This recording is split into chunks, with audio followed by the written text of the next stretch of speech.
I'm Zonile Ngubeni and you're watching Joburg Today. We celebrate the Soweto Uprising as Youth Day. The question is, how important is it to the youth of today? I think it's very significant considering what it celebrates when you look at where we come from, how hard the youth back then during the apartheid era had to fight for us to have the rights and the freedom and the education that we have, the quality of life that we have. So I think that's very important to me.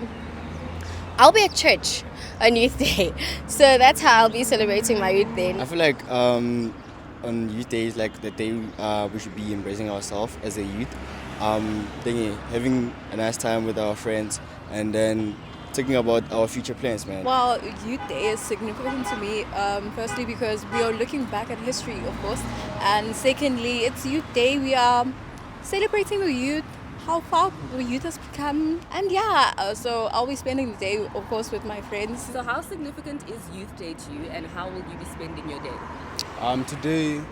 This day is very special to us because it has a significant history about what happened. I don't remember the year, but it is a very good day. So we'll be spending our day at Mai selling meat and also providing to the poor people some food so that they can feel well, they can enjoy the day just like every other person. Yeah. We're going to celebrate our Youth Day by going to Mai, showcasing love to the black and all races community, showcasing love and appreciating what we came from. Yeah. In one community, we found a youth leader with strong ideas about the future.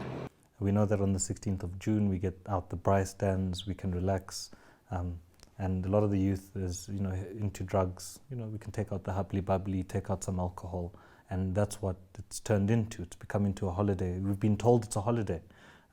It's no longer a day to fly flags at half mast and to reflect on what we actually went through to get to where we are. So June 16 has lost a lot of its meaning. However, at the same time, there are a lot of youth that are I can't count myself in it, but there are a lot of youth that are very mobile in talking about what happened in June 16 and trying to keep the memory alive, and without pointing the finger and saying this is what happened and this is why everything's wrong, but just to bring it to everybody that this is what we went through. So yes and no, but more on the negative side. The youth lately, particularly 25 and younger, they are completely unaffected. As a youth community leader, what are some of the obstacles that the youth are facing in terms of access to opportunities, in terms of access to equitability and rights and justice? In South Africa, it's very difficult to get a job. When you do get a job, there's terms and conditions. You need to have work experience to get a job. And then you need all sorts of qualifications to get a job. But then when you don't want to work and you don't want to go to school and you'd like to open your own business, then comes all this collateral that you have to bring forward. Short of killing a bull, that's what you need to go show that your idea can actually work. And so there's no belief in the youth. There's no record whatsoever. There's nothing for the youth. Other than programs like at the National Youth Development Agency, but those are few and far between. And that's where we are, I guess, as the youth. And there aren't many opportunities, and that's the biggest problem. And even the opportunities, the way that they come about, even before they reach the general public, there's people that have already earmarked and are collecting things for themselves before they give it away.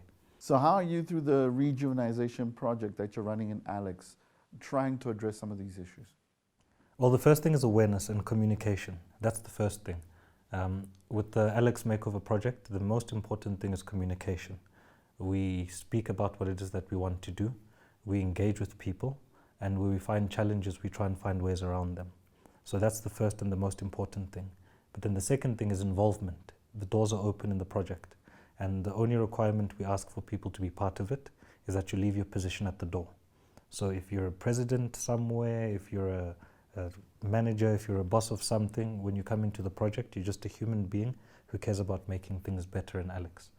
And so for the youth, now I'm young myself, not as young as some of them, but for the youth, the main focuses right now are bringing them into something exciting that will take them away from what they're currently doing, which seems exciting.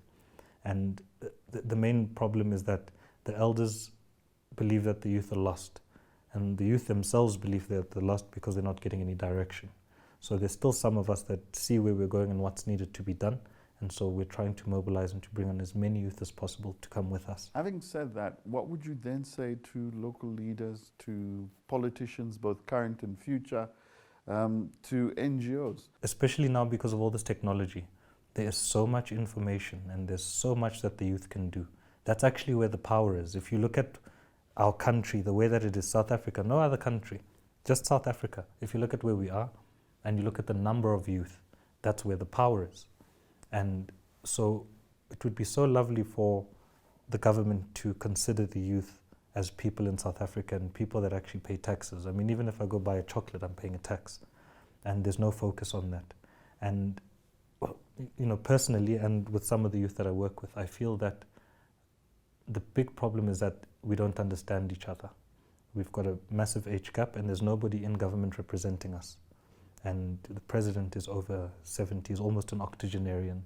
His ministers, all over 50. The portfolio ministers, all over 50. Every now and then you get a 30-year-old, 40-year-old, just to be, you know, thrown in for numbers.